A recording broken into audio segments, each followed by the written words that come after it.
Hello to all my friends of Live at Home SG. Today, I'm super excited to finally start our first ever series of honest truths on legacy planning. And right now, as you're watching this and wondering if legacy planning is for you, then you are certainly tuning in to the right channel. Or if you're even wondering, I ain't even high net worth, I don't even need to work towards any legacy planning, then I challenge you to stay on and have a listen, because I promise you're going to gain valuable insights for your upcoming asset management. And it is also my desire to be able to make a difference to your life, just as I have made to countless clients in their asset progression journey.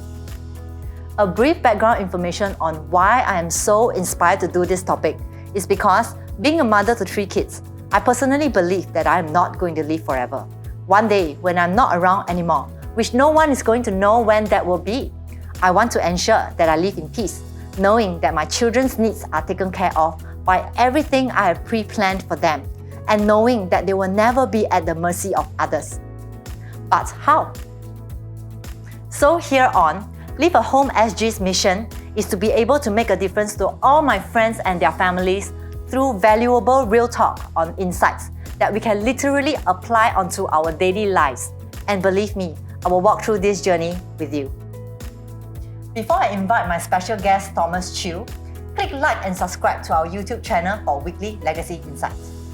So Thomas, would you be able to share with everyone a little background information about yourself? Yeah, sure, Kelly. Hello, everyone. My name is Thomas. I'm an Associate Director with Redbrick Mortgage Advisory. I've been in banking, finance, and real estate for over 10 years now. So coincidentally, I'm a Certified Associate Estate Planning Practitioner, and that's why I'm here today to share a little bit more. Sure.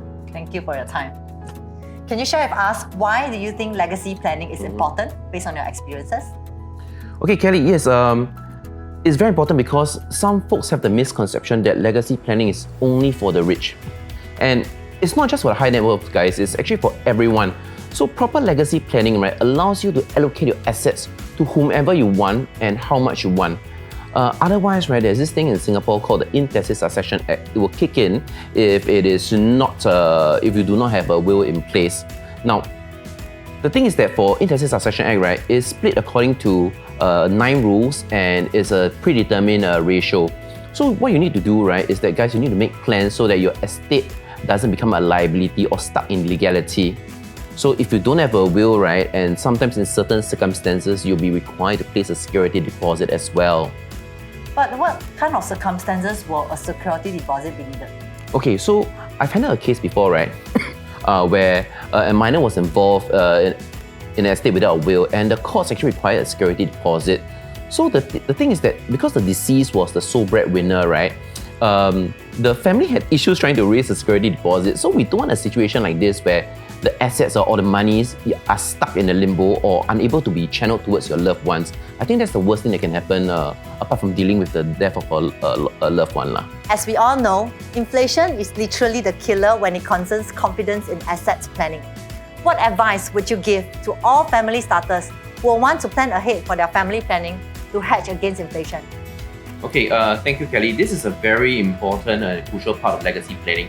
So when we embark on a journey as a new family, right, you have added costs and added responsibilities, right? Naturally, you have more considerations to cover as compared to a single individual.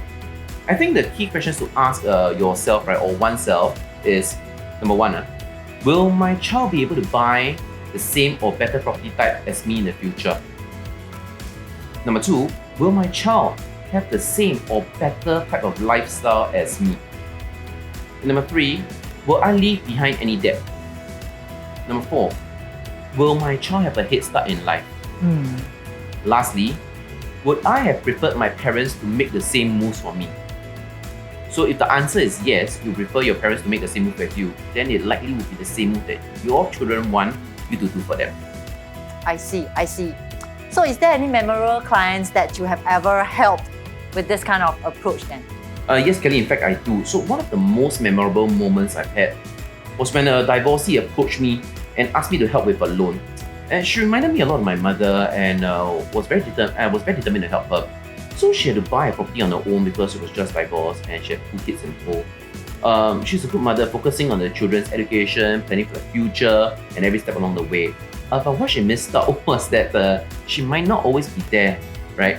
So one day when she was trying to buy insurance, she had a health scare. And then suddenly she came back and looked for me and said she wanted to start the planning. So I shared with her some moves to make, such as buying insurance to cover the mortgage, set a trust to ensure that her plans come to fruition, even if she's not around for her children anymore. That is so true. In fact, this is exactly how I was feeling when I'm thinking about legacy planning.